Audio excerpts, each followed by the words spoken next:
திடீரென மோடியை சந்தித்த கனிமொழி நன்றி சொல்லி வைத்த முக்கிய கோரிக்கை பின்னணி இதுதான். திமுக எம்பி கனிமொழி இன்று திடீரென்று பிரதமர் நரேந்திர மோடியை சந்தித்து பேசினார்.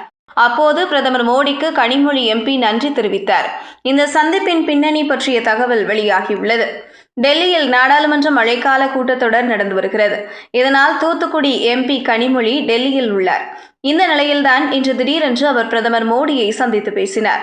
இது தொடர்பாக கனிமொழி எம்பி தனது எக்ஸ் பக்கத்தில் டெல்லியில் இன்று பிரதமர் மோடியை சந்தித்து பேசினேன். தூத்துக்குடியில் உள்ள வஉசி துறைமுகத்தில் போக்குவரத்து மையம் உட்பட எனது தொகுதி மற்றும் தமிழ்நாடு தொடர்பான பிரச்சினைகளை அவரிடம் எடுத்து கூறினேன். அதோடு தூத்துக்குடி விமான நிலையத்தில் மேம்படுத்த அளித்த ஆதரவுக்கு நன்றியும் தெரிவித்தேன் என்று கூறியுள்ளார். முன்னதாக தூத்துக்குடி விமான நிலையத்தின் புதிய முனையத்தை பிரதமர் மோடி கடந்த 26ஆம் தேதி தொடங்கி வைத்தார். தூத்துக்குடி விமான நிலையம் 452 கோடி ரூபாய் செலவில் விரிவாக்கம் செய்யும் பணி தொடங்கி விறுவிறுப்பாக நடந்து வந்தது.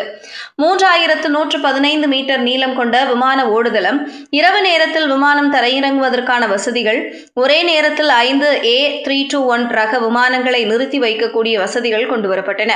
இந்த புதிய முனையத்தை பிரதமர் நரேந்திர மோடி கடந்த மாதம் 26ஆம் தேதி தொடங்கி வைத்தார். இதைத் தொடர்ந்து புதிய முனையத்தில் இருந்து விமானங்களை இயக்குவது, பயணிகள் முனைய செயல்பாடுகளை மேற்கொள்வதற்கான பணிகள் நடந்து வந்தன. தற்போது விமான நிலையத்தின் புதிய முனையத்தில் இருந்து விமான சேவை தொடங்கப்பட்டுள்ள நிலையில் கனிமொழி எம்பி நரேந்திர மோடியை சந்தித்து நன்றி தெரிவித்துள்ளார்.